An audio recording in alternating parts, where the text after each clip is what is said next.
ආයුබෝවන් හැමෝටම. ඉතින් අද අපි කතා කරන්න යන්නේ ලෝකයේ වැඩිම කාලයක් ජීවත් වෙන මිනිස්සුන්ගේ රහස් ගැන. විශේෂයෙන්ම දිගු ජීවිතයකට උදව් වෙන සෙමින් කරන චලනයන් ගැනයි අපි මේ විග්‍රහයෙන් කතා කරන්නේ.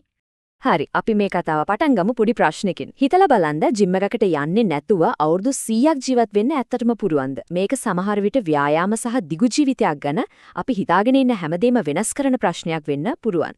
හරි. ඉතින් අපි මුලින්ම කතා කරමු ව්‍යායාම ගැන තියෙන ලොකුම මිත්‍යාවක් ගැන. ගොඩාක් අය හිතන්නේ ඇඟට පතට හොඳටම දහඩිය දානකල් ව්‍යායාම කරන්න ඕනේ කියලා.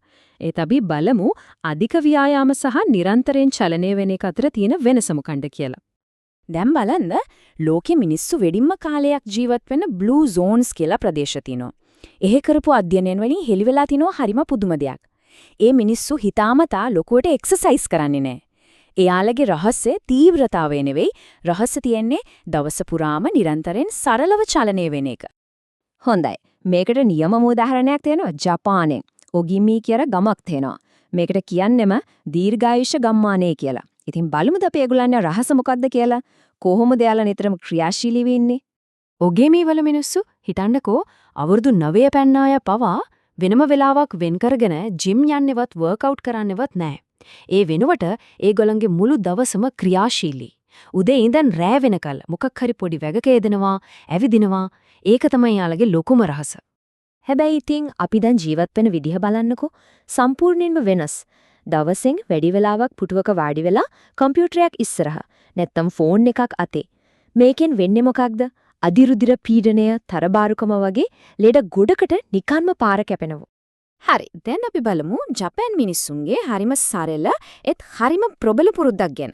මේකට යන්නේ විනාඩි 5යි. මේ පුරුද්දට කියන නම තමයි රේඩියෝ ටයිසෝ.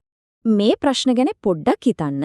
අපි දවසකට කීපාරක් ඔළුවට උඩින් අතුස්සනවද? කලාතුරකින් නේද? අපේ ආත් හැමතිස්සෙම තියෙන්නේ පල්ලෙහාට. ඒත් අපේ මුතුන් මිත්තන් ගැන හිතන්න. ගස් වලින් පළතුරු කඩන්න, දඩයම් කරන්න එයාලා නිතරම අත් උඩට ඉස්සුවා. දැන් ඒක අපි කලාතුරකින් අත් කරන දෙයක් නෙවෙයි. ජපානයේ 3න් 1ක් විතර මිනිස්සු, ඒ කියන්නේ වැඩිහිටි නිවාසවල ඉන්න අය පවා උදේට මේ රේඩියෝ ටයිසෝ කරනවා. මේකෙන් වෙන්නේ උදේට මුළු ඇඟම හැරවලා ශරීරයේ තියෙන පුළුවන් තරම් සංදි ප්‍රමාණයක් මෘදුව ක්‍රියාත්මක කරන එක. මේ චලනයන් දැක්කම හිතෙයි මේක මොකක්ද කියලා. හරිම සරලයි. ඒත් මේවා හදලා තියෙන්නේ දවස පටන් ගනිද්දි අපේ ඇඟට අවශ්‍ය මූලිකම චලනයන් ඔක්කොම හරිම මෘදුව ලස්සන රිද්මයකට පුහුණු කරන්න. හරි, දැන් අපි යමු තව ටිකක් ගැඹුරට. ශරීරයයි මනසයි දෙකම එකට එකතු කරන පුරාණ පෙරදිග ක්‍රම දෙකක් ගැන කතා කරමු. ඒ තමයි ටයිචි සහ චිගොන්. ටයිචි කිව්වම සමහරු හිතන්නේ ඒක සටන් කලාවක් කියලා. ඒත් ඇත්තටම ඒක බලය ගැන දෙයක් නෙවෙයි. සියුම් බව ගැන දෙයක්.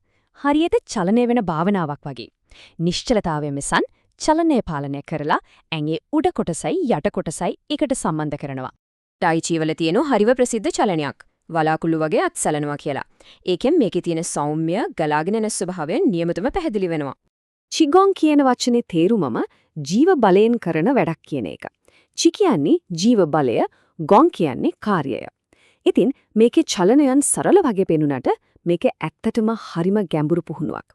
ශරීරයේ ජීව බලය ශක්තිමත් කරන්න හදපු පුරාණ ක්‍රමයක්. දැන් සමහරව හිතන්න පුළුවන් මේවා නිකම් පරණ විශ්වාස කියලා. එහෙම නෑ. අද විද්‍යාවෙන් පවා ඔප්පු කරලා තියෙනවා මේ සරල දේවල් වලින් ලැබෙන ප්‍රතිඵල. රුධිර පීඩනය අඩු කරන එකෙන්දන් හෘදයාබාධ අවදානම අඩු කරන එක වෙනකන් ඇදහිය නොහැකි සෞඛ්‍ය ප්‍රතිලාභ ගොඩක් තියෙනවා.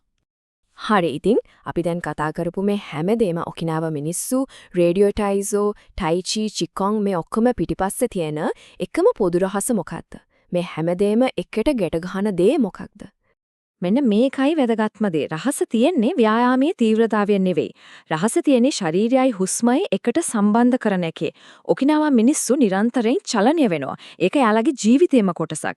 ටයිචි, චිගොන් වගේ දේවල් වලින් කරන්නේ ඒ චලනයේ සිහියෙන් හුස්මත් එක්ක ගැට ගන්න එක. අපේ මනසේ එහෙ මෙහෙ දුවන එක නවත්තලා ශරීරයත් එක්ක එකම රේඛාවකට ගේන එක තමයි මෙතන වෙන්නේ. එහෙනම් දිගු නිරෝගී ජීවිතයකට යතුරු තියෙන්නේ පෑ ගාණක් දහඩිය දාන ජිම් එකකම නෙවෙයි. ඒක තියෙන්නේ අපිට ඕනම තැනක ඕනම වෙලාවක කරන්න පුරුවන් මේ වගේ සරල සිහියෙන් කරන චලනයන් වල වෙන්නත් පුරුවන්. ඉතින් මේ සරල දේවල් තමන්ගේ දවසට එකතු කරගන්න සූදානම්ද?